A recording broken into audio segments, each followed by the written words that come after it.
പ്രശ്നോത്തര രത്നമാലികയിൽ 36-ാമത്തെ ശ്ലോകം ആണ് നമ്മൾ ശ്രദ്ധിക്കുന്നത്. അവിടെ മനുഷ്യന്മാരാൽ എന്താണ് സമ്പാദിക്കപ്പെടേണ്ടത് എന്ന് ചോദിച്ചു. മറുപടി പറഞ്ഞു, വിദ്യ, വിത്തം, ബലം, യശഃ, പുണ്യം. ഈ 5 സമ്പത്ത് മനുഷ്യർ സദാ സമ്പാദിക്കണം. അതിനായിരിക്കണം നമ്മുടെ ജീവിതം എന്ന് പറഞ്ഞു. തുടർന്ന് ചോദിക്കുകയാണ്, കഹ സർവഗുണവിനാശി. കഹ സർവഗുണവിനാശി, എല്ലാ ഗുണങ്ങളെയും നശിപ്പിക്കുന്നതാര്, നശിപ്പിക്കുന്നവനാര്? ഇപ്പം നമ്മളിൽ വളരെ പണിപ്പെട്ടിട്ട് നിരന്തരമായ കർമ്മങ്ങളിലൂടെ നമ്മൾ സമാർജിക്കുന്നതാണ് ഗുണങ്ങളെ. ഒരു ഗുണവും ആർക്കും വെറുതെ ലഭിക്കില്ല. അപ്പം നിരന്തരമായ തപസ്സിലൂടെയാണ്, അല്ലെങ്കിൽ നിരന്തരമായ ജീവിത ക്രമീകരണങ്ങളിലൂടെയാണ് നമുക്ക് ഗുണങ്ങൾ, സദ്ഗുണങ്ങൾ വരുന്നത്. എന്നാൽ വളരെ ശ്രദ്ധിച്ചില്ലെങ്കിൽ ആ ഗുണങ്ങളെല്ലാം നഷ്ടമാകും. അതുകൊണ്ട് ആരാണ് ഗുണങ്ങളെ നശിപ്പിക്കുന്നത് എന്ന് മനസ്സിലാക്കണം. അതാണ് ഈ ചോദ്യം. കഹ സർവഗുണവിനാശി, സർവഗുണങ്ങളെയും നശിപ്പിക്കുന്നതാര്? മറുപടി, ലോഭഃ. ലോഭമാണ് എല്ലാ ഗുണങ്ങളെയും ഇല്ലാതാക്കുന്നത്. ലോഭം എന്ന് പറഞ്ഞാൽ അവിടെ 2 ഭാവം ചേർന്നതാണ്. ഒന്ന്, ഇനിയും വേണം, ഇനിയും വേണം, ഇനിയും വേണം എന്നുള്ള അത്യാഗ്രഹം. 2, ഉള്ള സമ്പത്ത് ന്യായമായി ചെലവഴിക്കാൻ മനസ്സില്ലായ്ക. ഇത് രണ്ടും ചേർന്ന ദോഷമാണ് ലോഭം. എത്ര തന്നെ ഭൗതിക സമ്പത്ത് ലഭിച്ചാലും മതിയാവാതെ ഇനിയും വേണം, ഇനിയും വേണം എന്നുള്ള ആഗ്രഹം. ആ ആഗ്രഹം വർദ്ധിച്ചു കഴിഞ്ഞാൽ നമ്മൾ അരുതാത്തതെല്ലാം ചെയ്യും. ധാർമ്മികമായി എന്തെല്ലാം ഒഴിവാക്കേണ്ടതാണോ ചെയ്യരുതാത്തതാണോ അവയെ മുഴുവൻ ചെയ്യും. കാരണം എങ്ങനെയെങ്കിലും സമ്പദൈശ്വര്യങ്ങൾ നേടണം. അതിനെന്ത് ചെയ്താലും തകരാറില്ല.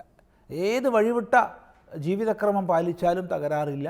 എനിക്ക് വസ്തുവകകൾ ഉണ്ടായാൽ മതി. അപ്പോൾ ലോഭം നമ്മളെക്കൊണ്ട് അരുതാത്തത് ചെയ്യിപ്പിക്കും. അതെല്ലാ ഗുണങ്ങളെയും ഇല്ലാതാക്കും. അതുപോലെ തന്നെയാണ് ന്യായമായി ചെയ്യേണ്ടത് ചെലവഴിക്കാൻ തോന്നായിക. കയ്യിലുള്ള സമ്പത്ത് ന്യായമായി ചെലവഴിക്കാൻ തോന്നായിക. അതും ലോഭത്തിൻ്റെ മറ്റൊരു ഭാവമാണ്. സമ്പത്ത് സത്കർമ്മങ്ങൾക്ക് വിനിയോഗിക്കാൻ വേണ്ടിയിട്ടാണ്. എന്നിട്ടെന്തിനാണ് നമുക്ക് സമ്പത്ത്? വ്യവഹാരസിദ്ധിക്കാണ് സമ്പത്ത്. ആ വ്യവഹാരങ്ങൾക്ക് വിനിയോഗിക്കാൻ തോന്നില്ല, ആവശ്യത്തിന് ഉപയോഗിക്കാൻ തോന്നില്ല ലോഭം വരുമ്പോൾ. അപ്പോൾ പുരുഷാർത്ഥങ്ങളുള്ള പ്രവൃത്തി ഇല്ലാതാവും, ഇപ്പോൾ സദ്ഗുണങ്ങളില്ലാതാവും. അപ്പം അതുകൊണ്ട് മനുഷ്യൻ്റെ എല്ലാ ഗുണങ്ങളെയും ഇല്ലാതാക്കുന്നത് ലോഭമാണ്. ഉടനെ അടുത്ത ചോദ്യം വരികയാണ്, ശത്രുശ്ച കഹ. ശത്രു കഹ, ആരാണ് ശത്രു? ആരാണ് ശത്രു? അപ്പോൾ ശത്രു നമുക്ക് അഹിതം ചെയ്യുന്നവരാണല്ലോ. സാധാരണ അങ്ങനെയാണ് മനസ്സിലാക്കി വയ്ക്കുന്നത്. നമുക്ക് അഹിതം ചെയ്യുന്നവരാണ് ശത്രുക്കൾ. ഇവിടെ പറയുകയാണ്, കാമഹ. കാമമാണ് ശത്രു. ആഗ്രഹം സുഖത്തിന് കാരണമാകുമെന്ന സങ്കല്പത്തോടു കൂടി ഇപ്പോൾ പ്രാപ്തമല്ലാത്ത വസ്തുക്കളെ നമ്മൾ പ്രാപിക്കാൻ ആഗ്രഹിക്കുന്നതിനാണ് കാമം എന്ന് പറയുന്നത്. അപ്പോൾ പ്രാപ്തമല്ലാത്ത വസ്തു സുഖത്തിന് കാരണമാക്കും എന്ന നിലയ്ക്ക് നമ്മൾ ആഗ്രഹിക്കുമ്പോൾ അതിന് പറയുന്ന പേരാണ് കാമം. ഈ കാമം മനുഷ്യനെ കൊണ്ട് അരുതാത്തത് മുഴുവൻ ചെയ്യിപ്പിക്കും. ഇവിടെ വളരെ ശ്രദ്ധേയമായൊരാശയം, സാമാന്യ ലോകത്തോട് കാമം ഒട്ടും വേണ്ടെന്ന് പറയാൻ പാടില്ല. നമ്മുടെ ജീവിതത്തെ മുന്നോട്ട് നയിക്കുന്നത് കാമമാണ്. ഈ സമാജത്തെ നിലനിർത്തുന്നത് കാമമാണ്. അല്ല എന്ന് പറയാൻ ഒക്കില്ല. അപ്പോൾ കാമം എപ്പോഴാണ് ശത്രുവായി തീരുന്നത്? എത്ര കാലം വരെ കാമം മിത്രമാണ്? ഈ വിഷയം നമ്മൾ പരിചിന്തനം ചെയ്യേണ്ടി വരും. അപ്പോഴാണ് ഭഗവത് വാക്യം നമ്മുടെ മനസ്സിലേക്ക് വരുന്നത്. ധർമാവിരുദ്ധോ ഭൂതേഷു കാമോസ്മി ഭരതർഷഭ. ഹേ അർജുന, ധർമ്മത്തിന് വിരുദ്ധമല്ലാത്ത കാമം ഞാനാകുന്നു. ധർമ്മത്തിന് അനുകൂലമായ കാമം ഞാനാകുന്നു. അപ്പം എന്താ താത്പര്യം? കാമം ധർമ്മത്തിനനുസൃതമായിരിക്കണം. ധർമ്മത്തിനനുസൃതമായ കാമം അപകടകാരിയല്ല. ധർമ്മത്തിനനുസൃതമായ കാമം ആവാം.